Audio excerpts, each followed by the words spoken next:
મારા પતિએ બધાની સામે મારા પર ગટરનું ગંદુ પાણી ફેંકતા કહ્યું, તારી જેવી બે કોળીની સ્ત્રીની લાયકાત જ માત્ર ઘરનું કામ કરવાની અને બાળકો પેદા કરવાની જ છે.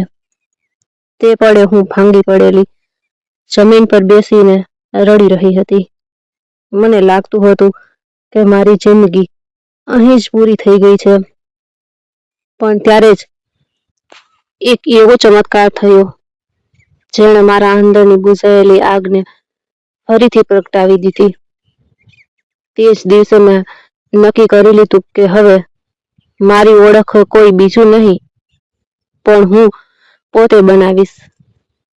આજે જ્યારે પાછું વળીને જોઉં છું તો માનવામાં નથી આવતું કે તે અપમાને મારી કિસ્મત કેવી રીતે બદલી દીધી.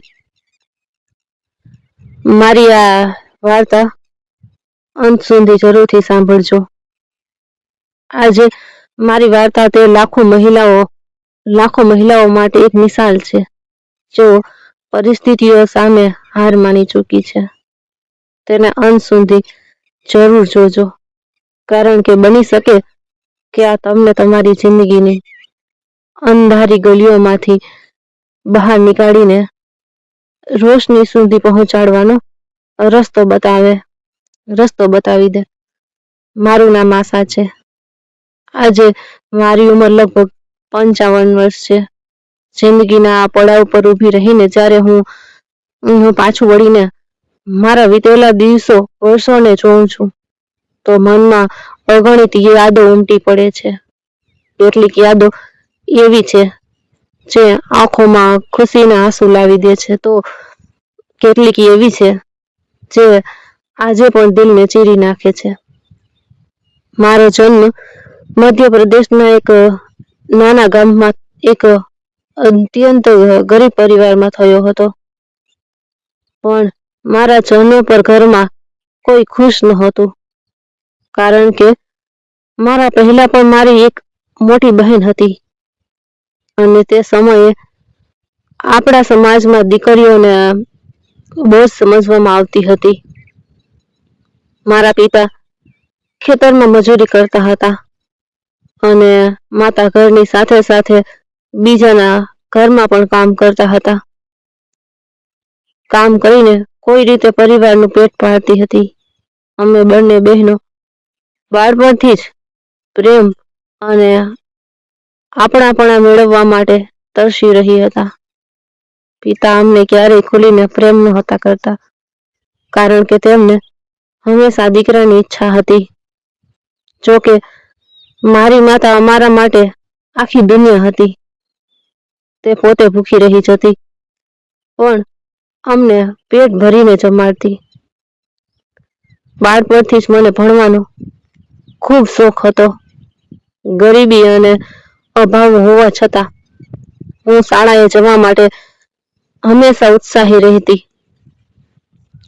ગામની સરકારી શાળામાં ભણતા મેં મારા અભ્યાસને જ મારી દુનિયા બનાવી લીધી. કદાચ મને લાગતું હતું કે શિક્ષણ જ તે રસ્તો છે જે મને આ ગરીબી અને ઉપેક્ષા ભરેલી જિંદગીમાંથી બહાર કાઢી શકે છે.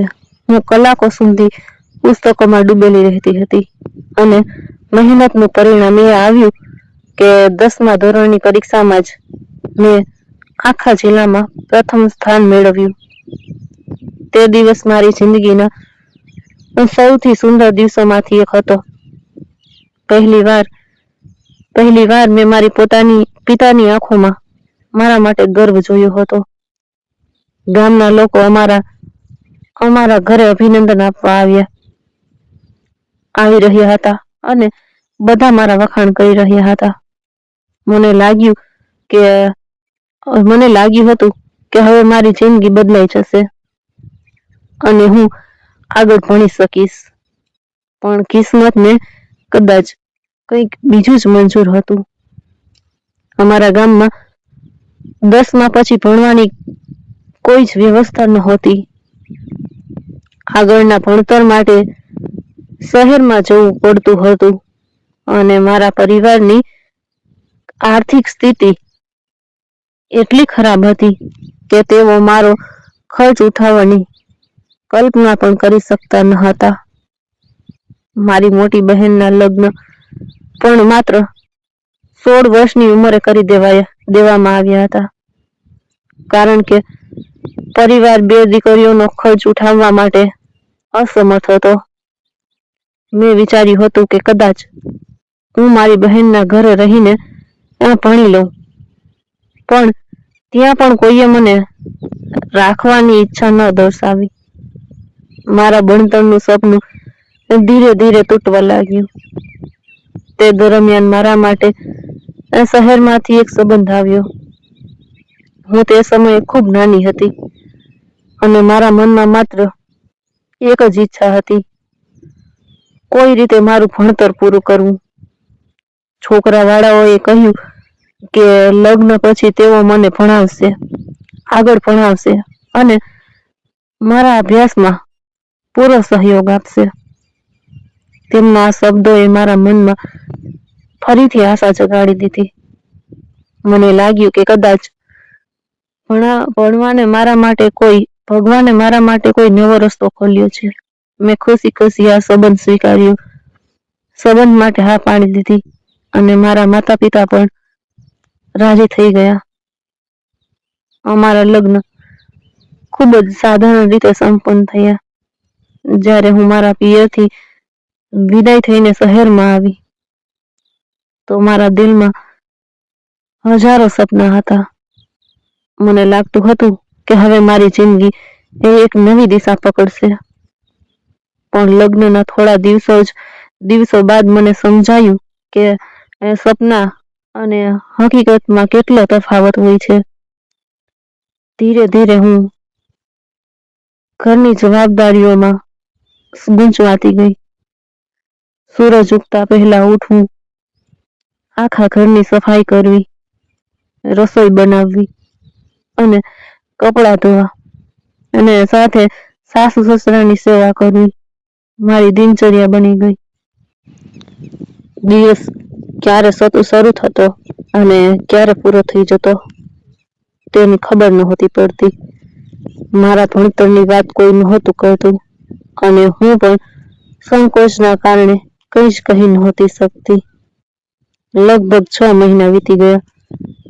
એક રાત્રે હિંમત ભેગી કરીને મેં મારા પતિ વિનોદ સાથે વાત કરી. મારા ભણતર વિશે વાત કરી. મેં ખૂબ નમ્રતાથી કહ્યું કે હું ઘરની બધી જવાબદારીઓ નિભાવતા ભણવા માંગુ છું. જો રોજ કોલેજ જવું શક્ય ન હોય તો ઓછામાં ઓછું ઓપન સ્કૂલ ભણવાની પરવાનગી આપે. પણ મારા શબ્દો પૂરા પણ નહોતા થયા કે અચાનક એક જોરદાર તમાચો મારા ગાલ પર પડ્યો. હું સ્તબ્ધ થઈ ગઈ. ત્યારબાદ જે શબ્દો મેં સાંભળ્યા તેણે મારા દિલને હંમેશા માટે ઘાયલ કરી દીધું. વિનોદ ગુસ્સામાં ચીસ પાડીને બોલ્યો, લગ્ન પછી સ્ત્રીનું કામ માત્ર ઘર સંભાળવું, પતિ અને સાસુ સસરાની સેવા કરવી અને બાળકો પેદા કરવાનું હોય છે. ભણીને શું તીર મારી લેવાની છો તું? બહાર જઈને મજાક મસ્તી કરવા માંગે છે એટલે ભણવાનું બહાનું બનાવે છે. હું રડતા રડતા તેના પગમાં પડી ગઈ અને વિનંતી કરવા લાગી કે હું માત્ર ભણવા માંગુ છું. પણ તેણે મારી એક ન સાંભળી. ત્યારબાદ હું 2 વાર ગર્ભવતી થઈ અને મને 2 દીકરીઓ થઈ. મારું જીવન નરક બની ગયું. પણ મારી દીકરીઓ મારા જીવવાની કારણ હતી. મેં છુપાઈને પૈસા બચાવવાનું શરૂ કર્યું અને મોટી બહેનની મદદથી 11મા અને 12માની ઓપન પરીક્ષા પાસ કરી. પણ આગળ વધવું શક્ય નહોતું. ફરી એકવાર જ્યારે મારા પતિએ મારી દીકરીઓ પર હુમલો કરવાનો પ્રયત્ન કર્યો ત્યારે મેં હિંમત બતાવી અને તે ઘર હમસ માટે છોડી દીધું. મારી પાસે કોઈ છત નહોતી, પૈસા નહોતા, પણ આઝાદીનો અહેસાસ હતો. મેં કપડાની દુકાનમાં સેલ્સ ગર્લ તરીકે નોકરી શરૂ કરી. દિવસમાં કામ અને રાત્રે મારા અને દીકરીઓના ભવિષ્ય માટે ભણતર. લોકોએ મજાક ઉડાવી, પણ મેં ધ્યાન ન આપ્યું. મારા પતિએ મને હેરાન કરવાની કોશિશ કરી, પણ હું ડર્યા વગર લડતી રહી. ગ્રેજ્યુએશન પૂરું કર્યું અને પછી યુપીએસસીની તૈયારી શરૂ કરી. એકવાર મારા પતિએ મારા પર ગટરનું પાણી ફેંકતા કહ્યું, અપમાનિત કરી, અને પણ મારી દીકરીઓએ સાથ આપ્યો. મેં ઇન્ટરવ્યુ આપ્યું અને યુપીએસસીની પરીક્ષા પાસ કરી. હું એક અધિકારી બની ગઈ અને તે પતિથી છૂટાછેડા લઈ લીધા. આજે મારી મોટી દીકરી સફળ ડોક્ટર છે અને નાની દીકરી એન્જિનિયર. એક દિવસ મારા કર્મચારીઓએ એક ઘરડા માણસને મારી સામે લાવ્યા. તે બીજું કોઈ નહીં, પણ મારો પૂર્વ પતિ હતો, જેને તેના દીકરાઓએ કાઢી મૂક્યો હતો. મેં તેના આશ્રમમાં મોકલવાની વ્યવસ્થા કરી, પણ તેણે મારી જિંદગીમાં ફરી સ્થાન ન આપ્યું. આજે હું મારી દીકરીઓ સાથે સન્માનથી જીવી રહી છું. મેં સંઘર્ષ પસંદ કર્યો અને તે સંઘર્ષ જ મને મારી ઓળખ આપી. આ વાર્તા તમને ગમી હોય તો લાઈક કરજો અને ચેનલ સબસ્ક્રાઇબ કરજો. રાધે રાધે.